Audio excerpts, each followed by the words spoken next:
I'll say rest in peace, Justin Holmes. He shouldn't have died that day, and I pray for his family every night. This been weighing on me every single day of my life. Charges. This is the story of Cameron Terrell, aka the rich white Crip. Welcome to Hood Politics. In this episode, I will be discussing the story of Cameron Terrell, also known as Milk or White Boy from the rolling 90s neighborhood Crips, which is a gang located on the west side of South Central Los Angeles. The facts of the case are as follows. So right now I want to get into this little whole situation about that white boy that was supposedly from rolling 90s. And his name is Little Blue Eyes. Blue Eyes number 2 from rolling 90 Crips, supposedly, allegedly. Now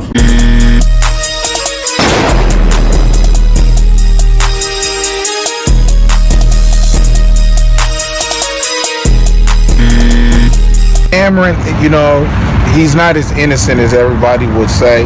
Some say he's innocent, some say he's not, but the fact of the matter is that you're around here. You're excited by what's going on in your generation.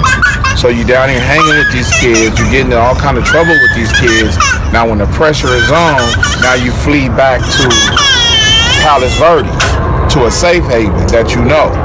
2 black juveniles are awaiting trial for the killing and remain locked up. Community activist Melvin Farmer says issues of race and wealth helped save Terrell from serving time. Terrell is from Palos Verdes Estates. His family paid his $5 million bail and legal bills. 2 black juveniles are probably facing a life sentence to where an adult took them to do something where he should have been held responsible just as much. Oh yeah. I begged my homies that night not to put that white boy on my hood.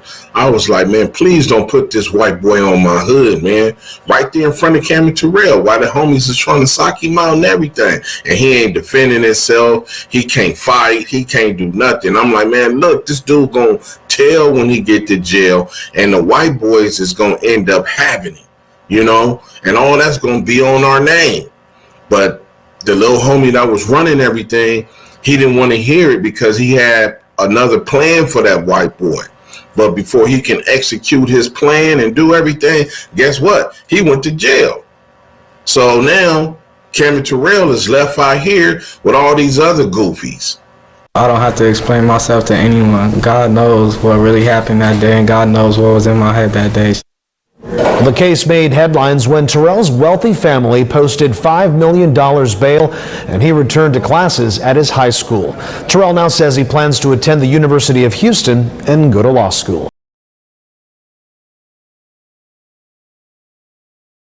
What we're going to be reacting to right now is the story of Cameron Terrell. I don't know this information, but it looks like it's a white dude who became a gangbanger. So we're going to check that out right now. Let's get right to it, man. In this episode, I will be discussing the story of Cameron Terrell. Oh, we got dual screens too, so I can actually, I ain't gotta look down over here. I can actually just look straight. It's right there. On the west side of South Central Los Angeles. Damn, the facts of the case are as follows. When the average person thinks of South Central Los Angeles, that blow up. So hopefully you guys can blow this one up, all right? Because I wasn't going to do it. Well, at least not today, at least. So let's go ahead and give you guys a Blue Devil reaction. Let's go. Trying to survive, which is what means are usually born into the environment and just trying to survive, which is what makes the story of Cameron Terrell so crazy.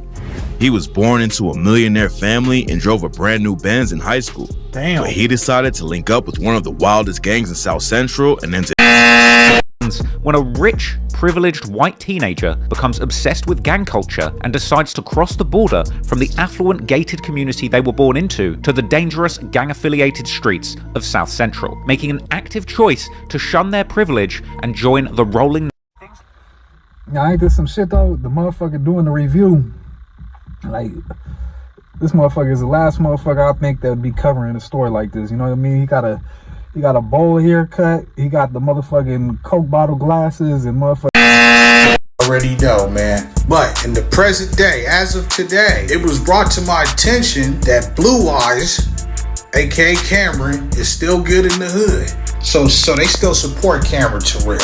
he's still good in the hood. And like I thought in the back of my mind when I read all these articles, he never snitched. So why wouldn't he be good in the hood? You know, as much as I see other bloggers and YouTubers say, oh, well, you said this and said that, I ain't seen nothing on the internet about him telling or pointing the finger at nobody, bruh. His attorneys. Yeah, so it's about a year and a half after the case. Things then calm down in the hood. You know, we on the other issues and all that other stuff. Out of the blue, here come Cameron Terrell pop up in the park. And I see him and I'm like, what the? He really don't think he done nothing wrong. He under the delusion of some weirdos in the pen. He actually in the park after this murder a year and a half that went by. He trying to come back to the hood. He trying to show his paperwork or whatever. He don't know he about to get his bells rung because he don't know they going to get the homie father and he on his way up here. The homegirl come running out the gym. She said, "Nut, is that Cameron Terrell?" And I said, "Yes, it is." She said, "Oh, I'm out of here. I'm taking off work. I'm leaving early." Because everybody was under the impression that this white boy is finna be flatlined in this park. But the people that he riding around with is a whole generation. See, that's how gangs move now. Everybody that was on the hood that year and a half, close to 2 years ago, ain't around no more. They either in jail, dead, or told and got away or did something. It's a whole new generation. And Cameron Terrell is in the car riding around with these dudes in the park clowning until he don't know these dudes. So guess who he see that the only person in this park that he recognized? Moi. And start coming walking towards me. And I'm standing with the homie Vicious Chihuahua. And he like, "Nut, don't say my name. If that white boy walk over here, please don't call me by my name. Don't say my name, Nut. Don't say my name."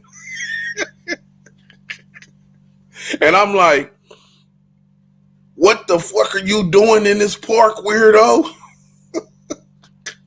Trying to tell me that he dealing with some weirdo in the pen. Some homie in the pen told him his was all good. He can come back up to the park. Can you believe this?